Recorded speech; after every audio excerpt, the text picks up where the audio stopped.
Assalamualaikum warahmatullahi wabarakatuh. Hai traveler, bertemu lagi dengan saya Zakia di Travelista. Selama 30 menit ke depan, saya akan memberikan Anda informasi menarik seputaran traveling. Nah, kali ini saya akan membahas mengenai salah satu negara yang memiliki penduduk paling banyak di dunia. Bener banget, itu adalah negara Cina.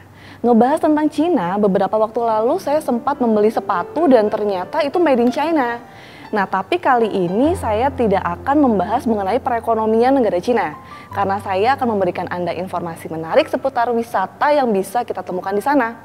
Tapi sebelum saya panggilkan bintang tamu yang bisa membahas mengenai hal-hal apa aja sih yang bisa kita temukan di Cina, kita lihat dulu video berikut ini. Berbagai negara mempunyai hal-hal menarik yang perlu diketahui, apalagi untuk para pecinta traveling. Nah, sekarang ini, Travelista akan mengajak traveler semua untuk berkeliling ke negeri Cina. Tahu tidak, jika negara Cina itu merupakan negara terbesar di Asia dan terbesar ketiga di dunia. Selain itu, penduduk di negara Cina sekitar 1,3 miliar orang. Angka itu membentuk hampir 23% dari populasi dunia. Negara ini memiliki dataran yang begitu luas, yang membentang sekitar 18.000 km untuk dijelajahi dengan jumlah penduduk terbesar di dunia. Traveler pasti sudah tidak asing lagi dengan istilah yang berhubungan dengan negara Cina, karena Cina banyak menemukan dasar-dasar ilmu pengetahuan secara logis. Tak heran bila ada pepatah mengatakan, tuntutlah ilmu hingga ke negeri Cina dengan filosofi agar menuntut ilmu setinggi-tingginya. 4 dari penemuan terbesar dunia seperti mesiu, kompas magnetik, kertas, dan percetakan dikaitkan dengan Cina. Benda-benda itu digunakan di Cina jauh sebelum dikenal di Barat. Nama Cina sendiri berasal dari dinasti pertama yang memerintah kerajaan, yaitu dinasti Qin. Cina terletak di Asia Timur dan dibatasi oleh Laut Cina Timur, Laut Kuning, dan Laut Cina Selatan di bagian timur. Mandarin adalah salah satu dari 8 dialek utama dan banyak dialek kecil lainnya yang membentuk bahasa Cina. Well, itu dia sedikit informasi tentang negara Cina. Nah, untuk mengetahui lebih lanjut lagi tentang negara Cina, saya punya satu bintang tamu. Dia adalah sejarawan yang beberapa waktu lalu sempat berkunjung ke Cina. Ini dia Bapak Bondan Kanumayoso. Halo Pak Bondan. Ya, baik Bapak, silakan duduk. Ya. Pak Bondan, apa kabar? Baik, kabar saya baik. Kira-kira hari ini lagi sibuk apa nih Pak? Nggak terlalu sibuk sih hari ini. Ya. Aku dengar tuh beberapa waktu lalu sempat berkunjung ke Cina. Iya. Itu dalam rangka apa ya Pak? Saya itu penelitian untuk 3 bulan di Cina, tapi tepatnya di Provinsi Yunnan. Kotanya itu adalah ibu kota provinsi namanya Kunming. Ya. Nah, ngomongin tentang Cina tuh aku tuh pengen banget pergi ke Cina. Cuman sebelum aku ke sana, aku butuh untuk tahu dulu nih Pak, kayak negara Cina itu tuh awal terbentuknya tuh seperti apa sih Pak? Iya, sebetulnya kalau kita melihat negara Cina yang sekarang itu sebetulnya adalah Cina yang modern. Dulunya kan kekaisaran. Nah, tapi pada awal abad ke-20 itu kemudian terjadi revolusi dan kemudian negara yang tadinya berbentuk kekaisaran itu berubah menjadi republik. Dan kemudian tahun 49 itu kemudian terjadi lagi satu revolusi dan kemudian terbentuk negara Cina yang komunis yang sekarang. Jadi negara Cina yang sekarang itu sebetulnya adalah negara komunis. Ya. Negara Cina itu setahu aku dia memiliki banyak banget julukan. Salah satunya itu adalah tirai bambu. Nah, itu kenapa tuh Pak? Kenapa nama julukannya tirai bambu gitu? Ya, saya kira karena memang bambu ini adalah salah satu bahan ataupun peralatan yang banyak digunakan dalam masyarakat Cina, termasuk untuk alat makan, untuk perlengkapan rumah dan sebagainya, termasuk juga untuk tirai. Makanya itu julukannya adalah negara tirai bambu. Iya. Ketika Bapak ke sana itu ada hal-hal menarik apa Pak yang ditemuin? Ya, saya kira masyarakat Cina atau Tiongkok ya kalau kita sekarang sebut dengan bahasa Indonesia yang baku, itu sekarang sudah banyak berubah. Masyarakat Cina yang sekarang itu sudah menjadi masyarakat yang sangat maju, modern, dan bahkan mungkin tidak berbeda dengan negara-negara maju di dunia barat. Iya. Bahkan sampai ke daerah pedalaman pun kota-kota mereka sudah sangat modern. Kalau ngomongin tentang penduduk Cina itu ada keunikan tertentu nggak Pak dari penduduk Cina? Karakternya itu seperti apa? Ya, mereka itu sebetulnya multi etnis, tetapi mayoritas adalah orang Han. Nah, orang Han ini mungkin ada sekitar 80% lebih Tetapi yang sisanya itu adalah masyarakat yang terdiri dari berbagai macam suku, dan mereka ini kemudian membentuk negara Cina yang modern. Dan ini sebetulnya adalah masyarakat yang didominasi oleh satu etnis tertentu, tapi punya karakteristik multi etnis. Itu yang membuat Cina ini sebetulnya sangat menarik. Cina itu sangat menarik. Penduduk itu tidak pernah lepas dari yang namanya kebudayaan. Betul. Nah, kalau kita berbicara mengenai kebudayaan itu sendiri, kira-kira kebudayaan di Cina yang menurut Pak Bondan sendiri itu yang menarik untuk dikaji lebih lanjut itu apa, Pak? Banyak sekali ya sebetulnya budaya mereka itu sudah mengglobal. Misalkan dalam masalah kuliner, gitu ya, masalah kuliner kita tahu makanan-makanan yang kemudian kita anggap sebagai makanan kita sebetulnya kan berasal dari Cina. Dan juga kita tahu misalkan banyak kebiasaan-kebiasaan orang Cina yang kemudian dirayakan juga di negara lain, misalkan seperti Tahun Baru Cina, gitu ya. Dan kemudian juga banyak kesenian mereka yang juga dipertunjukkan di negara-negara lain oleh masyarakat Cina yang tersebar atau diaspora di negara-negara lain, seperti tarian barong, barongsai ya. Kemudian juga tari dragon dance dan macam-macam itu.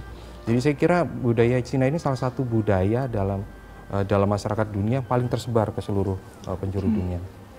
Budaya itu nggak pernah lepas juga dari namanya festival. Betul. Nah, kalau di sana itu festival apa yang menarik, Pak? Yang paling terbesar itu adalah festival musim semi atau Spring Festival, yang kalau di Indonesia itu dirayakan sebagai hari raya Imlek atau Tahun Baru Cina. Itu sebetulnya adalah perayaan untuk memperingati awal mula dari musim semi, Spring Festival. Karena kalau dalam musim dingin itu masyarakat Cina biasanya mereka banyak berdiam di rumah, dan kemudian juga karena cuaca sangat dingin, dan itu kemudian mereka tidak bisa terlalu mengekspresikan kegembiraan. Nah, begitu sampai ke awal mula musim semi ini dirayakan secara besar-besaran. Dan itu Spring Festival itu adalah perayaan terbesar yang mungkin ada di dalam masyarakat Cina. Jadi itu perayaan yang sungguh-sungguh besar. Penduduk udah, keunikan, kebudayaan udah, festival, terus kalau landscape-nya sendiri, Pak, geografis negara Cina itu seperti apa? Iya, ini negara ini karena sangat besar ya, jadi landscape-nya juga berbeda-beda. Misalkan kalau di daerah pesisir, itu yang dekat laut, mungkin itu tidak terlalu tinggi datarannya, iklim cuacanya mungkin masih hangat lah begitu ya. Tapi kalau di daerah yang dalam itu dataran tinggi, terutama yang bagian selatan, jadi meskipun musim panas pun udara dingin, karena ada beberapa daerah yang ketinggiannya sampai 2000 meter di atas permukaan laut, terutama di selatan dan sebelah barat. Dan mungkin di bagian utara itu iklimnya iklim gurun ya. Jadi memang negara ini karena begitu besarnya, berbagai macam daerah itu berbeda-beda kondisinya. Kalau di Cina itu kira-kira ada nggak sih, Pak, kayak komunitas Muslim yang mereka mungkin akan berdiam di satu daerah tertentu gitu? Iya. Karena ini masyarakat multi etnis ya, ada kelompok-kelompok tertentu yang memang dari dulu itu mereka adalah masyarakat Muslim, terutama adalah masyarakat di wilayah provinsi Yunnan itu di selatan itu karena multi etnis, memang dari dulu mereka Muslim, dan ini daerah ini memang 40% itu penduduknya adalah Muslim, 40%? Sekitar 40%. Dan kemudian juga di provinsi Xinjiang itu di bagian barat itu juga banyak sekali masyarakat Muslimnya, dan selain itu di berbagai provinsi Cina yang lain itu masyarakat Muslim juga cukup banyak gitu ya. Dari berbagai daerah yang memiliki komunitas Muslim di situ, mungkin yang paling banyak itu di mana, Pak? Saya kira di dua provinsi yang tadi saya sebut ya, di Yunnan dan di Xinjiang itu jumlahnya cukup signifikan, sehingga di sana kalau kita melihat karakteristik masyarakatnya, warna komunitas Muslimnya juga cukup terlihat gitu dalam kehidupan sehari-hari. Kalau kita ke sana itu biasanya kan saya tuh suka banget makan, Pak. Suka banget makan, pasti akan nyari tempat-tempat kuliner yang enak gitu. Cuman kan kadang-kadang was-was juga gitu, nih halal nggak gitu kan. Kalau kita ke sana itu akan mudah nggak, Pak, untuk mendapatkan tempat makan yang halal? Ya saya kira mudah ya, terutama di provinsi-provinsi yang memang ada komunitas Muslim yang cukup besar. Tapi di kota-kota besar pun sebetulnya cukup mudah mendapatkan tempat-tempat makan yang halal. Karena di sana itu untuk menandainya mudah, meskipun kita nggak bisa baca huruf Mandarin atau nggak bisa bahasa Mandarin, tetapi itu biasanya mereka pasang nama tokonya itu dalam bentuk warnanya itu hijau. Hijau. Kalau warnanya hijau itu artinya itu sebetulnya restoran Muslim dan itu halal. Oke. Ya. Hijau. Ya. Kenapa? Ada apa dengan warna hijau? Ya, ini direpresentasikan sebagai warna orang-orang Muslim di Cina ya. Saya kira di dunia juga warna hijau ini identik dengan orang Muslim. Jadi kalau misalkan pelang nama restoran papan namanya itu backgroundnya hijau, biasanya itu restoran halal. Oke. Ya. Terus saya sebagai perempuan kadang-kadang kalau udah berwisata terus nyari tempat kuliner, pasti nyari tempat untuk belanja juga gitu. Ya. Nah kalau di sana itu kira-kira kalau kita mau ke sana itu tempat shopping, tempat belanja yang seru tuh di mana Pak? Ada banyak ya. Hampir di semua kota besar mereka punya tempat perbelanjaan dan tergantung juga kita budgetnya seperti apa. Kalau kita punya budget yang banyak tentu ada mall-mall dan tempat perbelanjaan yang bisa memenuhi keinginan kita untuk belanja semacam itu. Tapi juga kalau budget kita nggak terlalu banyak, ada semacam tempat-tempat perbelanjaan semacam milik kita di Tanah Abang atau di Mangga 2 itu juga banyak di sana. Jadi tergantung dan di semua kota itu ada semua pilihan-pilihan itu dan bahkan mungkin lebih banyak pilihannya daripada di Indonesia tempat-tempat perbelanjaan itu. Oke. Berarti ada alternatif juga ya, kita nggak mesti ke mall-mall tertentu mana gitu kan, ada alternatifnya juga ya Pak ya? Iya. Terus kalau tempat wisatanya sendiri Pak, yang menarik itu di mana? Hampir di seluruh penjuru Cina juga banyak tempat wisata yang menarik, tetapi memang yang paling terkenal kan di Beijing itu ada Forbidden City. Forbidden City? Kota terlarang, itu yang terletak di tengah kota Beijing dan ini salah satu penanda kota ya, karena Forbidden City ini dulu menjadi istana kekaisaran Cina, terutama dinasti terakhir, dinasti Qing. Dan kemudian juga di sebelah utara Beijing, itu sekitar kalau naik mobil 2 jam, itu ada Great Wall. Great Wall ini juga sangat terkenal karena tembok besar Cina ini salah satu keajaiban dunia. Betul. Tetapi di provinsi-provinsi lain itu juga banyak sekali tempat-tempat yang patut dikunjungi. Entah itu wisata alam, wisata budaya, dan wisata yang lainnya. Gitu. Jadi banyak sekali objek wisata di sana. Oke Pak Bondan, saya jadi makin tertarik untuk pergi ke Cina dan tadi informasi yang Bapak berikan ke saya justru memberikan saya lebih banyak lagi masukan untuk pergi ke sana.